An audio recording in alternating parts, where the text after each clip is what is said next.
Not the most musical sounding stuff. But hi, internet, I'm here trying to find a good angle. And I'm here to talk about the guitar for a bit. Um, Today's topic is something that I'm going to try and be very concise with, even though it's such a big thing to even try and talk about. And that is a case for and against music theory. Now, if you don't really know who I am, I'm Shaylin. I make music, and I've been playing guitar for about 10 years, give or take. And I only really started learning music theory, uh, 2 or so years ago, maybe 3 years ago. So prior to that, I've been exposed to the idea of notation and reading music and writing music and what intervals are, what a chord is, what scales are, and that is okay. Let's maybe first define what music is. Music is organized sound is the best way I can put it. So taking sounds and organizing them in a fashion to communicate an idea. For instance, knocking, believe it or not, is a form of music that is not danceable. You can't really sing along to it, but there's a rhythm, there's a pulse, and there's a message. And the message is probably open up, or in some cases, the message is look at this. But a knock draws your attention. And that's kind of what music does. It's sounds that are organized to draw your attention. And in many ways, speaking is music. There's a rhythm to what I'm saying. There's pitch inflections to emphasize things. If I maybe talk like this, I sound like I'm sad. And if I talk like this, I sound like I'm excited. So music is essentially just an extension of language. Um, and we can get into a whole philosophical rabbit hole about all of that. But music is just vibrating air molecules and is a language of emotion, which is what all languages are. All languages are languages of emotion, because emotion is to feel and sense something, and to communicate that emotion, you need some sort of a tool, such as language. The cool thing about music, though, is that these are pitches that are from mostly external things. So, I mean, there's the voice, and you can sing, and there's that. But then there's also instruments like the guitar or the piano, and these offer access to certain qualities of sound that we might not be able to have. For instance, the human voice is monophonic, meaning it can only play one note at a time, the human voice. So, no, you started terribly. No, I can only do that. I can't do this. I can't do both of those with my voice. I can't do all three of these with my voice. And so the guitar allows me to have more than one voice. And that is what accompaniment is. Now, again, I didn't go to school for any of this. So this is just from my own observation and collection of information over the years. But I've really struggled to find any falsehood in those observations. And I mean, the comment section is there if any of you have any of these things that you want to share, discuss, or maybe even criticize. But yes, so that is what music is. Now, what is a theory? If you look at the scientific method, there's like 6 steps to the scientific method. I haven't memorized them all. But you first start off with a problem, and then you have you have a hypothesis on how to solve the problem, and then you do a couple of tests to see where that hypothesis leads you. And after a certain amount of testing, you develop a theory on the thing. So a theory is basically just an educated guess. It's not a fact. It's not a law, which is funny because we've come to understand the word theory to mean like a well-developed idea of something, which in a sense it is, but it is subject to criticism. It is subject to observation. It is also subject to perspective. You can't agree to a theory unless you see it in that way. You know what I'm saying? So to accept a theory as true, you need to first, I think, spend time with the idea and verify whether or not you see the truth in it. So theory isn't a law. Gravity isn't a theory. There's laws to gravity because of the mathematical development of this idea over a long period of time. That was a mouthful. So music theory then just is a collection of ideas that have been tested over time and seem to stand by themselves, but can be proven or disproven. So what I'm trying to get at is that music theory isn't that serious. It's not the be all and end all of a musician. I do believe that every musician should have an understanding of theory, but I don't believe that there's any one way to understand music theory. I feel like most musicians come up with their own theory. The musicians that say, I don't know chords, I don't know melodies, I don't know what I'm doing, that in itself is just them saying, the music theory that exists, and I went about discovering my own theory. And I guess at some points, my theory and the traditional music theory kind of align. But for the most part, what I've developed is of my own. And that's kind of what the musician is saying. There's everyone who's written the song is using music theory, whether they acknowledge it or not, whether they know it or not, whether they understand it or not. They are applying music theory. If I am going from a C note to an E note, I'm applying music theory, and in music theory that is known as the distance of a major third. Whether I call it that, whether I call it 1-3, whether I call it CE, whether I call it whatever I call it, if I do this, that's a major third. Now the thing is that makes it a bit tricky is that music has been around for a while, and some very prominent figures of music have developed ideas, and these ideas have been canonized into this is what music is, which could be a good thing or a bad thing depending on how you look at it. And remember, this is coming from a musician who is completely self-taught, but I'm as much of a valid musician as anyone who's gotten a degree in any sort of musical study, in my opinion. I spend time on my instrument and I dedicate myself to the study. So I don't think I need a piece of paper to tell me that I'm qualified to do that. Thank God this isn't brain surgery or heart surgery or whatever. Right. But again, so that's what music theory is. And the practice of how that music theory becomes your own only comes through showing up every day and figuring out that this is the distance of a major third and this is the distance of a minor third, and together they form a triad. All of that stuff you need to spend time with. And fortunately for us, we've got the internet that has a plethora of options on how to interpret the information that, first of all, music hands us, and then secondly, the guitar hands us. So there's music, and then there's the theory of music, and then there's guitar, and then there's the theory of guitar as applied to music. And someone I think of is like Allan Holdsworth, who is probably one of the best, if not the best, guitarist to ever walk the planet. And he had some very interesting ways of interpreting the information on the neck. And he had funny symbols that he had and like scales. And he didn't really think of things as modes. He thought of the neck as an entire scale. So from the lowest note the instrument could provide to the highest note the instrument provides. So on this electric guitar that's got 22 frets, that would be a low E, which is like, and then a high D, which is like, yeah, that's it. So, and he just had this theory that connected all of that together. And I've tried to absorb it. I've tried to study it. I've tried to, get my playing in that line, and it just doesn't work for me. But I did take some concepts from him. And this is what I want to encourage you to do, is to come up with your own theory of things. I'm not saying start new rules. That's not what I'm saying. I'm saying start new ways of deducing and processing information, because that's the way it becomes real to you. And my next point, I've got a whiteboard here with all these points, and my next point is practice is meditation. Practice shouldn't feel like work. Practice, or it should. I mean, there should be challenges in your practice. You should feel as though you're being stretched or that more is being required of you.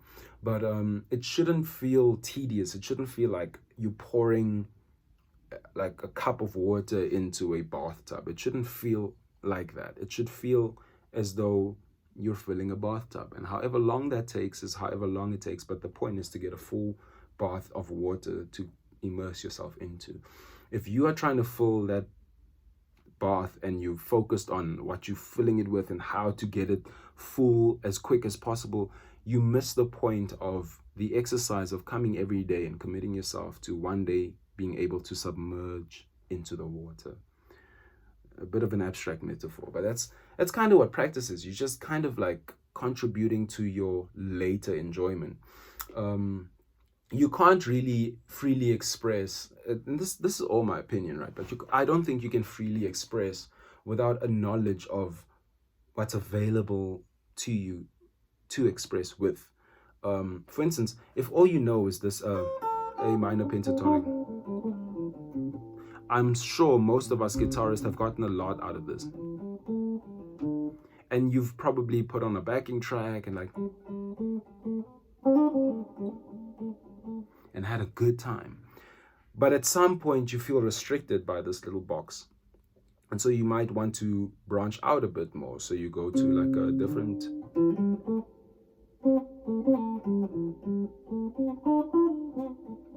And then you start seeing those two things connect as one thing.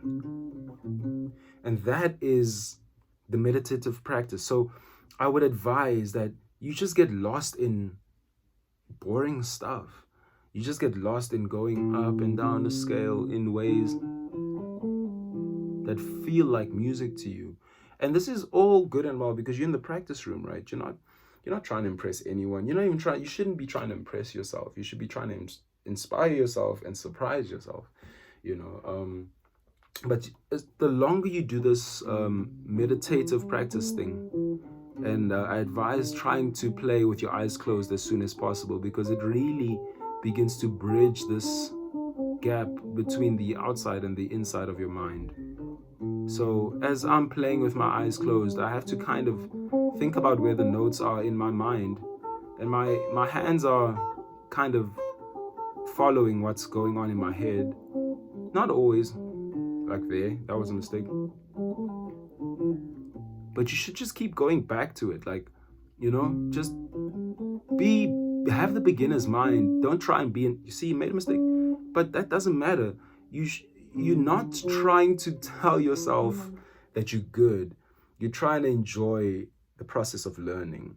And through what you learn, you get excited about sharing what you've learned. And that's where you play from the heart. That, in my opinion, how you play from the heart is you spend time by yourself, seeing what's in your heart, and then seeing that, I want to present this to someone, and then you write a song, But playing with your eyes closed and visualizing the fingerboard is going to help you immensely in this idea of developing your own theory. And again, with all of that, your ear starts getting engaged. So if I start playing this A minor and I hear that, I know that's not in the scale, but my ear is not opposed to that sound. My ear is just surprised by that sound. And so what the practice room is for is to start integrating sounds, because the truth is you can use all 12 notes in all 12 keys. It's just usually there are 7 notes within a key that are stronger. And even in those 7, some are weaker than others. And then with those 7, there's 5 others that are completely outside, but can be used as a bridge to go to different places. So for instance, if we're thinking, if we're playing over a C power chord, right? Just a C and a G. And I go there, I'm a little out of tune.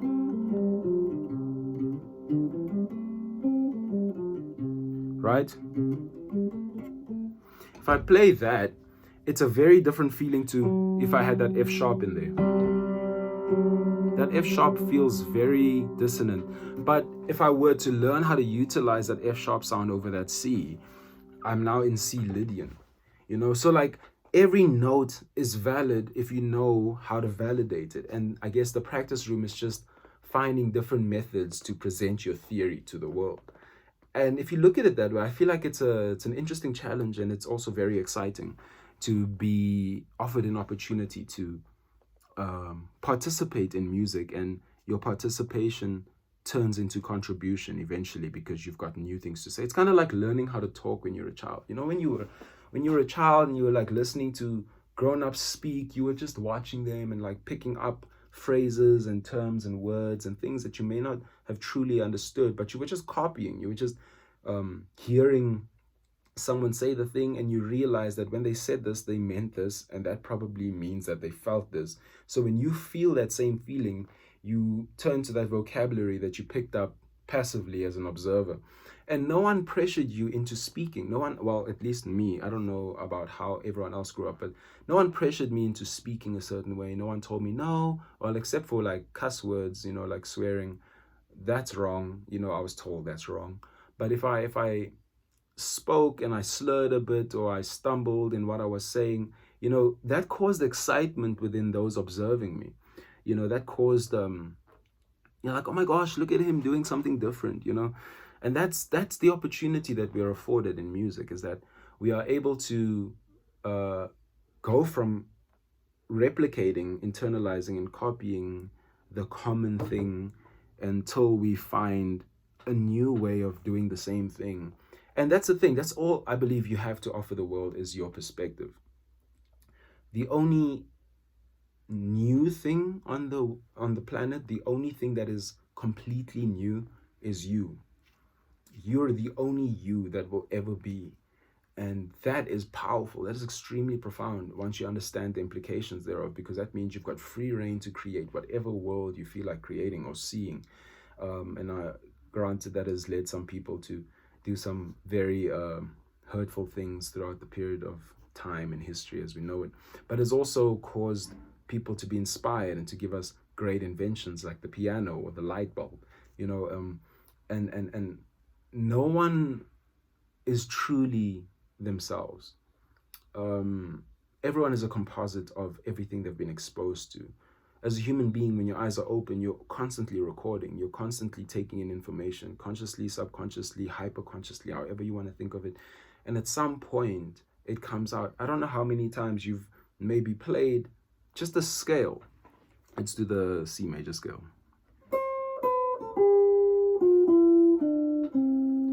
That sounds like joy to the world, but it's just the major scale. The major scale descending. And that's just a very trivial example of what might begin to happen as you start exploring. Is this thing of, oh, I've heard this before. That sounds like this song. Oh, why does this remind me of this? You are pulling out of your subconscious the things that have been stored over time. Music is extremely powerful for that. Music is extremely powerful for that. Music can unearth memories. Things that you suppressed and forgot had even existed or happened can be brought up because of a sound. And when you dedicate your time to understanding these sounds, you reach a level of, now the question isn't anymore, what can I do? But why am I doing? And that is when the real journey starts. And I'm looking forward to that. I feel like I'm getting to a point where I'm starting to see everything connect. And instead of trying to find new ways to do the thing, I'm trying to find why I'm doing the thing and what I want to say through doing the thing. And again, this is a lifelong. You could die and live 1,000 times and still not have perfected this instrument. You may be very good, and to everyone who doesn't know what's going on, obviously you are. But to you, the more you know you don't know. And that's awesome. That is incredible. That's the childlike wonder of the world. That's the stuff that gets killed, that society tries to kill in you by telling you to grow up. That's a whole other rabbit hole. I'm saying all of this to say, music theory is helpful. Everyone who makes music is participating in music theory, but not everyone is contributing to music theory. And one of the best ways to contribute to music theory is to test theories and to come up with your own. Because through testing and creating your own ideas, you further develop upon the idea that existed before your contribution. And I know that sounds like some very serious, deep stuff, but it really isn't. It should be leisure. It should be fun. It should be a pleasure. You should be enjoying it. Or you should be doing whatever the heck you want to do. I can't tell you what to do. But yeah, I really just hope that this music thing fulfills you, brings you a sense of understanding, belonging, and purpose. It gives you a mirror. Music is like this mirror that you can just look into and see yourself. You can unearth, you can dig up feelings that maybe you don't have words for, but the sounds that you're exploring has meaning for. Okay. I'm gonna make another video maybe tomorrow or something about how I practice, what I practice, why I practice this way, and what might change about it. If you might find that useful, I suggest you subscribe, check that video out. And again, thank you to everyone who's been watching, leaving comments, being nice, and all of that. I've released music on Bandcamp and SoundCloud. There's links on my description, and there's a live version of a song I wrote that I performed and recorded as well on this channel. Give that a watch if you want to, leave a comment, and I'll catch you in the next video. Take care.